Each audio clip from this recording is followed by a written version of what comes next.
Shahrizan saran Dr. Mahathir cermin diri dahulu. Dr. Mahathir Mohamad perlu mencerminkan diri sebelum mendakwa sokongan orang Melayu kepada UMNO semakin merosot kerana bersekongkol dengan DAP, kata seorang ahli Parlimen PH. Kenyataan itu dipercayai merujuk kepada kekalahan calon BN kepada PAS pada pilihan raya kecil Kemaman 2 Disember. Ahli Parlimen Bangi Shahrizan Johari itu untuk menyarankan agar Mahathir menjawab soalan yang sama berkaitan Parti Pejuang yang pernah diterajuinya.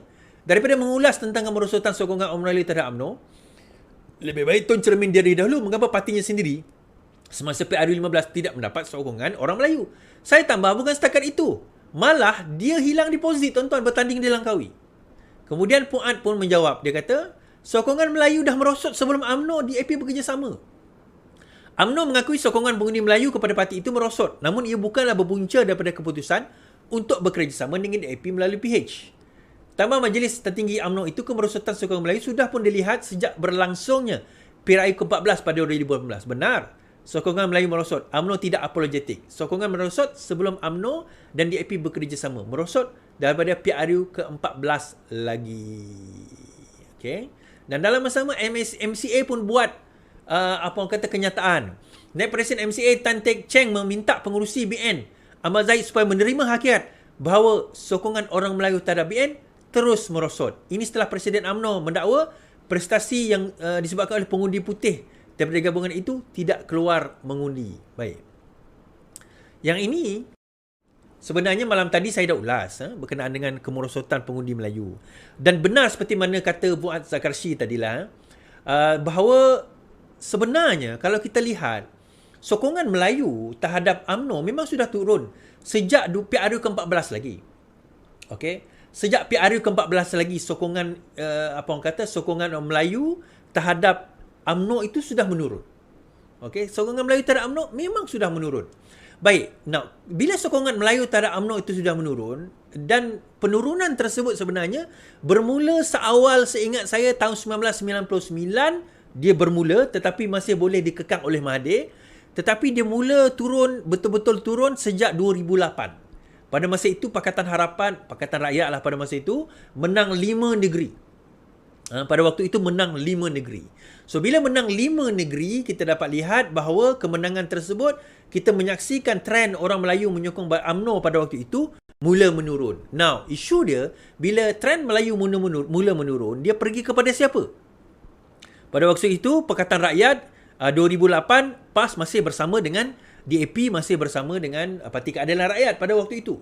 So, bila bersama dengan Parti Keadilan Rakyat, so dilihat bahawa naturally dia akan pergi kepada antara lainnya PAS lah.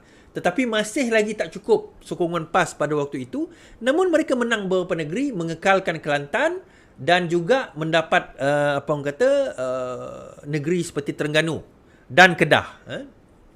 So, sokongan itu dah mula ada dan terima kasih juga kepada pada waktu itu Pakatan Rakyat. Gabungan Pakatan Rakyat pada waktu itu. Namun the trend is still now pada masa itu going down dan terus merosot. Akhirnya berlaku pada PRU ke-14 di mana dimenangi oleh Pakatan Harapan pada waktu itu, bersatu bersama dengan Pakatan Harapan dan kita nampak bahawa kemasukan bersatu itu ada tarikan sedikit golongan Melayu untuk menyokong Pakatan Harapan disebabkan bersatu ada dekat situ. Tetapi pada masa itu PAS keluarlah kan.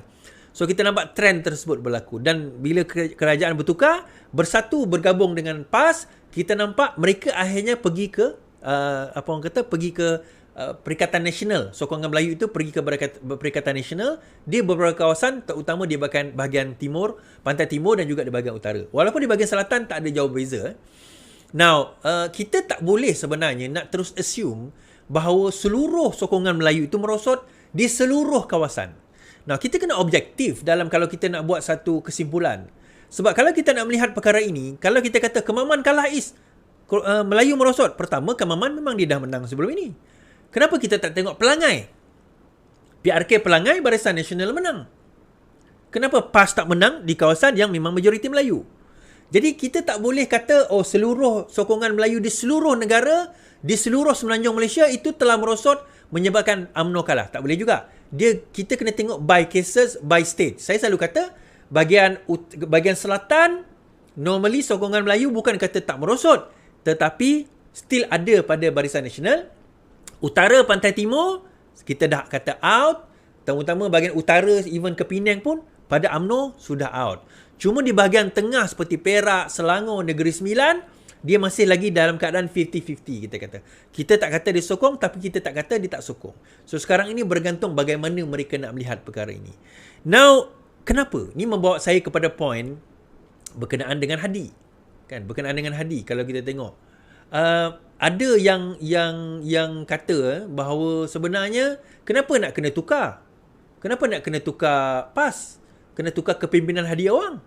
Dia persoalkan lagi, kenapa nak tukarkan Hadi Awang sedangkan prestasi Hadi Awang terbaik? Kita baca Taqiyuddin, PAS catat prestasi terbaik di bawah pimpinan Hadi. PAS menganggap pencapaian mereka di bawah Hadi adalah yang terbaik pernah dicatat parti itu berbanding tokoh lain sebelumnya. Justru itu, Sultan Agong PAS tidak ada sebab mengapa parti itu menukar pimpinannya seperti dicadangkan oleh DIP. Lim Kit Siang semalam. Baik. Saya agree. Saya agree bahawa di bawah kepimpinan Hadi sebenarnya PAS telah mencapai satu pinnacle, satu orang kata satu keadaan di mana mereka menang kerusi dalam jumlah yang banyak.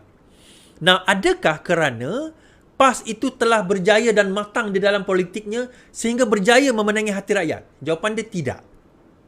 Sebenarnya tidak, tuan-tuan. Bukan sebab itu. Bukan sebab karismanya Hadi Awang, bukan sebab hebatnya PAS dan perjuangan dia, bukan. Dia sebenarnya macam ni, saya ceritakan.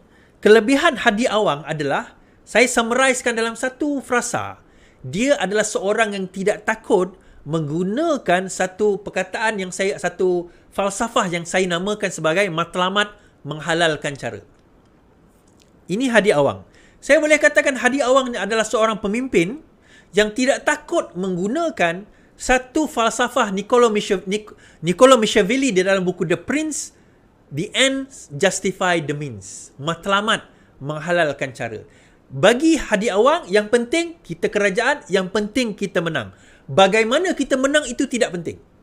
Saya bagi contoh pada tahun 1980-an, beliau boleh mengeluarkan satu fatwa mengatakan politik suku, agama suku itu adalah kafir. Dan UMNO itu mengamalkan politik suku, agama suku. Dia tak kata UMNO itu kafir. Tetapi kenyataan tersebut, bila dia relate dengan UMNO, orang boleh buat conclusion. Matlamat menghalalkan cara. Berlaku peristiwa memali. Matlamat menghalalkan cara.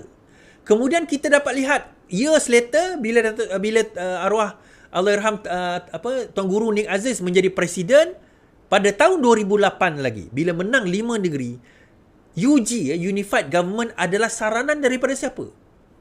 Adalah idea daripada siapa? Daripada Hadi Awang. Pada waktu itu sudah ada ura-ura supaya PAS bergabung dengan UMNO.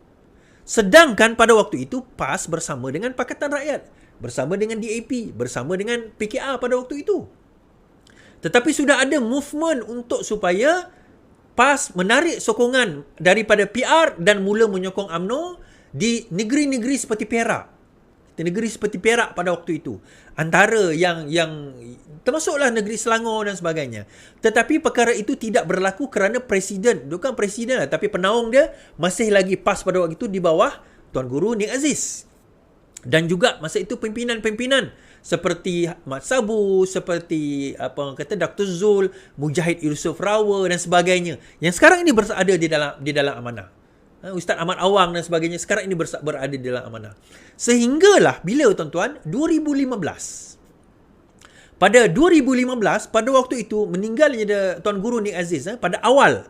Sedangkan Unified Government ni sudah cerita, sudah ada sebelum itu dah. Sampai Tuan Guru kata Tuan Guru Nik Aziz kata, siapa yang dah buat cerita aku ludah muka dia kata. Lebih kurang macam tu. Kita kena kerjasama dengan bukan puak, tapi tim-tim kita ni, kita kena ada setia kawan. Meninggal sahaja Tuan Guru Nik Aziz pada awal 2015, hujung 2015 bila naik orang kata dia masih presiden, dia memang presiden. Tetapi masa itu Tuan Guru sebagai Mursyidul Am. Bila tak ada Tuan Guru, geng-geng amanah tertendang keluar. 2015 hujung, pecah Pakatan Rakyat, tidak ada lagi Pakatan Rakyat pada waktu itu. PAS menarik diri dan akhirnya bekerjasama dengan UMNO. So, matlamat menghalalkan cara. Dia bukan nak bekerja sama dengan UMNO. Itu sebab dia nak bekerja sama dengan UMNO. Bukan sebab Melayu, bukan sebab Islam. Tak. Sebab dia matlamat dia adalah untuk menang dan berkuasa. Cuma dia tak sangka bahawa pertandingan 3 penjuru itu, sebagaimana Rafizi kata dalam Invoke, sebenarnya bukan dalam kiraan kepala mereka, kalau 3 penjuru boleh menang. Rupanya 3 penjuru kalah. So pada tahun 2018, BN pun kalah, PAS pun kalah. Tetapi adakah Hadi Awang berpuas hati? Tidak. Perancangan terus dibuat untuk menjatuhkan lagi kerajaan. Sebenarnya syaratan 2020 tu bukan baru, bukan accidental. Dia sudah dibincangkan seawal 2018. Kenapa tuan-tuan? Antara pemain pada tahun 2018 adalah Azmin.